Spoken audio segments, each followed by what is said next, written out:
Hello, I'm Jocelyn Mackey with Accessible Design Studios, and welcome to our studio in another episode of Sit and Sip, where I enjoy my coffee and you enjoy whatever's in your cup, and we just talk a little bit about interior design and what that is.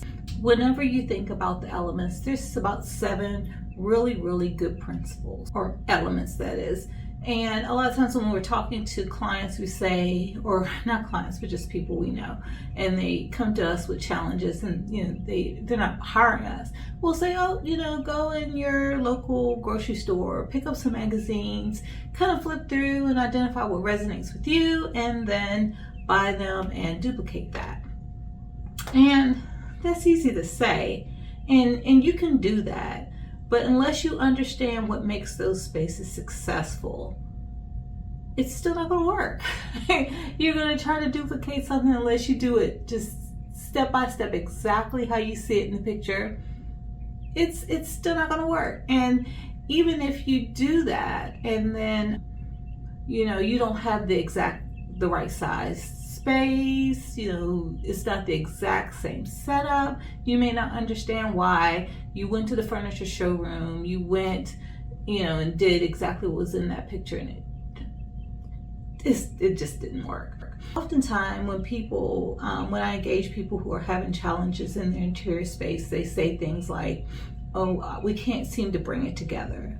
We have the things that we love, but it just doesn't seem to work. There's no flow. We're having a hard time with how we're navigating through the space, through the furniture, through the space plan. It's just not working. And what is important to understand about interior design is it is both a science and an art.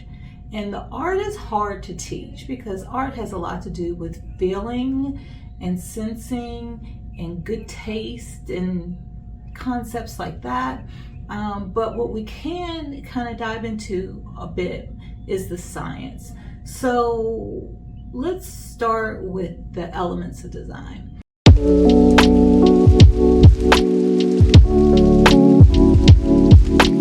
So let's talk about space, because space is one of the main, it is the main element, is because that's what we're working with. So space, when we consider space, there is a positive and a negative space, right?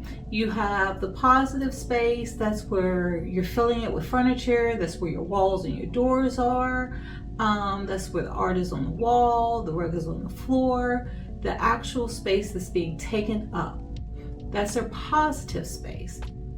And even though we use the word negative space means the space that does not have any elements in it. As in the part of the wall that doesn't have art on it, because we do not put art or decor on all 4 walls. Let's not do that.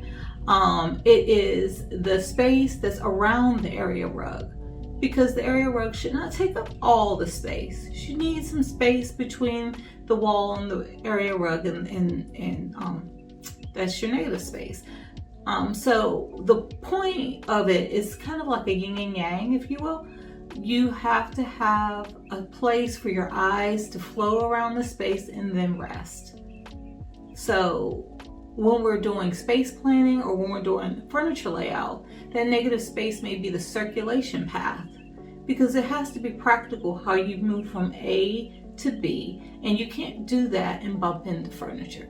So the furniture placement itself, positive space, and your circulation on how you move through that is your negative space. And in commercial design, there is a calculation that we use based on what type of commercial space it is as to how much space is positive and what we have to, by code, leave as negative for circulation to safely egress or leave the building. So then after we talk about space, let's talk about line. When we talk about horizontal lines are lines that give you a sense of stability. Horizontal lines are lines that we use in design to draw you through a space and wayfinding to help you move through a space. Horizontal lines make spaces look wider. Horizontal lines just kind of give you this clean sleekness in space. And you find that a lot in modern or contemporary design. And then you have your vertical your vertical lines. So vertical lines give a sense of grandeur. Vertical lines lift your eyes up. Vertical lines make a space look taller. And so that's how we use vertical lines. We'll use vertical lines to elongate a space or to make it feel a little more grand. Where you have your curvilinear space, those are lines that are more interesting, they're more organic. You see them in flooring patterns in commercial buildings where you have this path that kind of meanders, and it's more interesting, and people take that in, and it's more art-like, and it is more playful. So those are your lines, and that's how we use them. But lighting will be our third element. Lighting, you have your natural light and you have your artificial light. That seems simple enough, but a successful space has both. We can try to pump up the artificial light, but there's nothing like the natural light that comes through a window or a skylight, or however you're receiving that natural light. But the artificial light, especially when the natural light's not available, it actually helps bring a balance, and it highlights, it casts shadows, it transforms the space. So light can actually be something that gives you a sense of texture, of depth, of richness. We use light sometimes as wayfinding to help draw your attention to where we want you to go, or draw your attention to what we want you to see. But we also use it to highlight things. So we may do like a floor light that casts light upwards to highlight something and make it look more grand, or an art light above art to make it look more important. So that's how lighting is used. Number 4 we'll talk about is texture. I know a lot of times when we talk about texture, we consider things that we can touch texturally, but there's also visual texture. And visual texture is maybe what you see on a painting or in a carpet, where we're using several different colors and different thicknesses of the nap of the carpet or gesso of the painting, and those things help create a visual texture. I might have said that wrong, but you know what I mean. And so it's not that you're going up and touching it, but the way that it's designed in pattern and in color actually makes it look textural. And what texture does between your drapery and your wall treatments and your carpet and the upholstery on your furniture and all the other things that you layer in your accessories, once again, it brings a sense of richness, of balance, of warmth. Otherwise, if everything was the same texture, all shiny, all matte, it just falls flat. So form is, when you consider form, let's look at like the shape of a room and how furniture is laid in that room. So if you have a square room, it's very hard to balance things that are rectangular in a square room without having to really get into some creative things, because a square room will take something that's round or square a lot easier, right?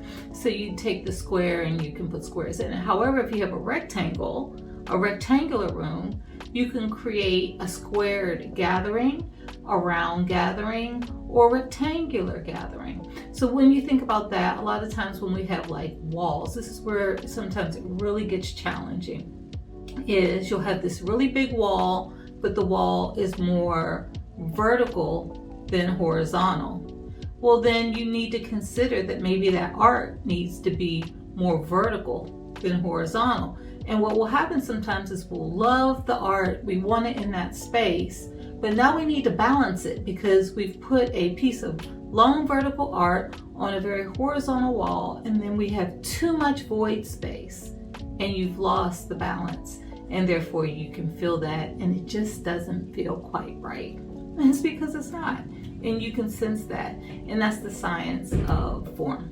Pattern is fun, because to understand pattern, you have to understand that you have a large scale pattern It could be that we can go back again and talk about fabrics. You may have a large scale fabric, but if you take a large scale fabric and put another large scale fabric with it, it's like, who gets the attention, right? And if they're both visually interesting at the same amount of color and pattern, who gets the interest, right? Like, where are you supposed to look? And this is the challenge with pattern. So you need to know how to balance pattern between a large scale, a medium scale, a small scale, and then understanding sometimes that even though you may have pattern on it, on the fabric, it may actually, when you hold it at a distance, look like a solid. So pattern is important, and understanding that you have to mix the patterns and that the pattern mix has to balance. So you might want to take a large pattern and a stripe and then a medium scale. And you really need to try to stick to good 3 patterns. When you get to more than 3, you just really have to know what you're doing there, because it can be very tricky. So color is something that is a shapeshifter. Color can be something that is psychologically transformative. We can use color to make things larger or appear larger, to appear smaller, to appear more grand, then to usher in a sense of calm, to make you feel excited. Like, color has so much effect on how you feel and how you perceive the space. So I'll give you for instance, you'll notice that most fast food restaurants will use a red and an orange or red and a yellowish color. Well, the purpose of that is they already know that red makes people want to go quickly. They want you to come in and get your food and leave quickly, but they also know that they want you to be happy while you're doing it.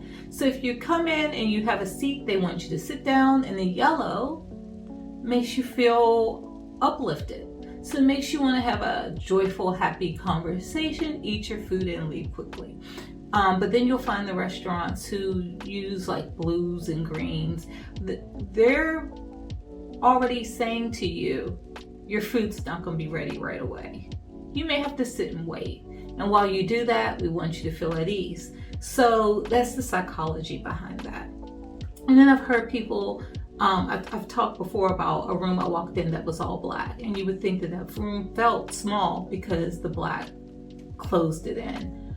But what you'd have to understand too is when you paint all surfaces of something one color, it actually makes all the lines go away. The line of the ceiling, the line of the floor, the line of the walls that are perpendicular kind of disappear, and it actually makes the room feel larger. Did you know that? These are some of the basic things that if you get them right, in the right balance, whether you are talented or not in interiors, whether you're artistic, you have an artistic eye, these are the elements that you'll find in every successful interior. And even if someone who didn't go to school to learn these things, like the person that has great taste became a decorator and is extremely talented, you'll find that innately they can sense these things. They can feel what's off.